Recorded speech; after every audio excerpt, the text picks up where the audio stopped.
আজ দ্বিতীয় প্রার্থী তালিকা প্রকাশ বিজেপির। প্রথম দফায় 144-এর পর দ্বিতীয় দফায় 111টি আসনে প্রার্থী ঘোষণা করলো বিজেপি। মানিকতলার বিজেপি প্রার্থী তাপস রায়, কসবায় বিজেপি প্রার্থী সন্দীপ বন্দ্যোপাধ্যায়, নিশীথ প্রামাণিক কোচবিহার থেকে প্রার্থী হয়েছেন মাথাভাঙা থেকে, টালিগঞ্জে বিজেপি প্রার্থী পাপিয়া অধিকারী, হিরণ চট্টোপাধ্যায় শ্যামপুর থেকে, এগরা থেকে দিবেন দিব্যেন্দু অধিকারী।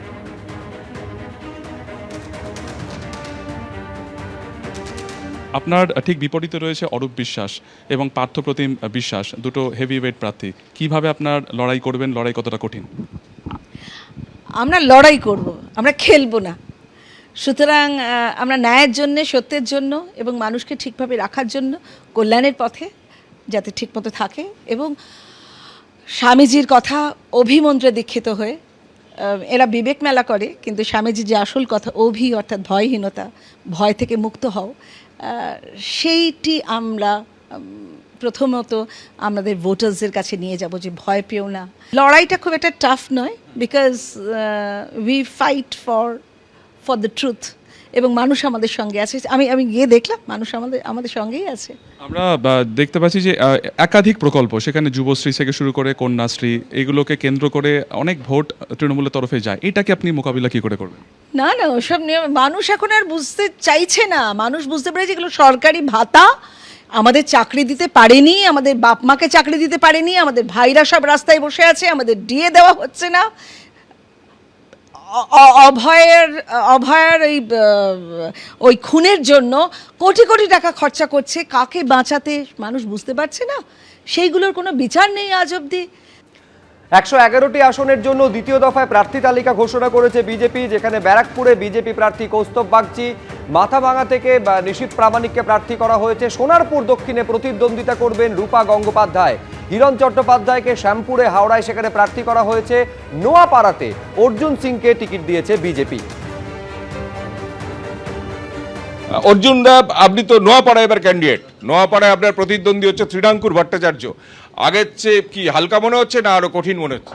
ত্রিঙ্কুকে যদি আমি প্রতিদ্বন্দ্বী মনে করি তাহলে প্রতিদ্বন্দ্বী শব্দের অপমান আছে। দেখবেন ভোটের আগেই ময়দান ছেড়ে পালিয়ে যাবে। এরকম লোককে যাদেরকে যে লোককে মমতা ব্যানার্জি সিআইডি তার নামে এফআইআর করলো কি জিটিএতে চাকরি চুরি করেছে, আর নানা রকম কেচ্ছা তো আছেই। এটা ইডি সিবিআইয়ের ব্যাপার নেই, মমতা ব্যানার্জি পুলিশ। তারপরেও মমতা ব্যানার্জি তাকে টিকিট দিয়েছে, কাকে সরিয়ে? মঞ্জু বোসকে, যিনি বহু পুরনো একজন তৃণমূলের কর্মী ছিলেন। তাকে বেইজ্জত করে ধাক্কা মেরে মঞ্চ থেকে সরিয়ে তাকে টিকিট দেওয়া হয়েছে। তাহলে ওখানকার মানুষ তার সঠিক জবাব দিয়ে দেবে। মমতা ব্যানার্জি সরকার যাচ্ছে, পরিবর্তন দেখা যাচ্ছে, পরিবর্তন সামনে আছে। এই নোয়াপাড়াতেও পরিবর্তন নিশ্চিত। আমার ব্যারাকপুরে আমি গর্ব করে বলতে পারি, ব্যারাকপুরে 7টা সিটই এখন বিজেপি পক্ষে চলে গেছে। বিজেপি প্রার্থীরা প্রত্যেকেই দাবি করছেন যে এবার পরিবর্তন নিশ্চিত। আজকে দ্বিতীয় দফায় যাদের নাম ঘোষণা হলো, কসবায় বিজেপি প্রার্থী সন্দীপ বন্দ্যোপাধ্যায়, টালিগঞ্জে বিজেপি প্রার্থী পাপিয়া অধিকারী, যাদবপুরে লড়বেন বিজেপির টিকিটে সর্বরী মুখোপাধ্যায়, আর বেহালা পূর্বের বিজেপি প্রার্থী সুনীল মহারাজ, আর মানিকতলা থেকে তাপস রায় বিজেপি প্রার্থী। অত্যন্ত গুরুত্বপূর্ণ নির্বাচন, নিছক একটা বিধানসভা নির্বাচন বা সরকার গড়ার নির্বাচন নয়। এই নির্বাচনের সঙ্গে পশ্চিমবাংলার অনেক কিছু জড়িয়ে রয়েছে। পশ্চিমবাংলা আগামী দিনে পশ্চিম বাংলাদেশ হবে, জেহাদিদের ডেরা হবে, দেশের মানে আমাদের ভারতবর্ষের সার্বভৌমত্ব নষ্ট হবে, আভ্যন্তরীণ সুরক্ষা নষ্ট হবে কি হবে না এই সমস্ত, প্লাস 15 বছরের যে অরাজক নৈরাজ্য। আর আপনার প্রতিদ্বন্দ্বী নিয়ে কি বলবেন? না, আমার এই একসময় সাধন পাণ্ডে বিধায়ক ছিলেন, তারপর তার স্ত্রী, তারপর এবার কন্যা তার প্রার্থী। মাল্টিপার্টি সিস্টেমে তো সব রাজনৈতিক দলেরই তো নির্বাচনে লড়ার অধিকার রয়েছে।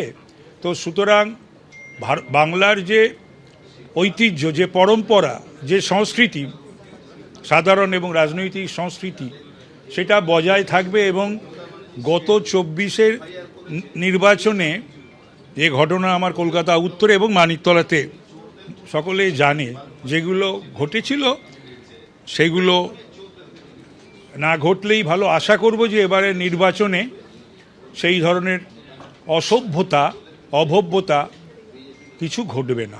ধরুন আপনি আক্ষেপ থেকে তৃণমূল ছেড়েছিলেন, এই বিজেপির মানিকতলায় কেন্দ্রে প্রার্থী হয়ে আপনি খুশি? এবং ভীষণ খুশি, ভীষণ খুশি। এবিপি আনন্দ, এগিয়ে থাকে, এগিয়ে রাখে।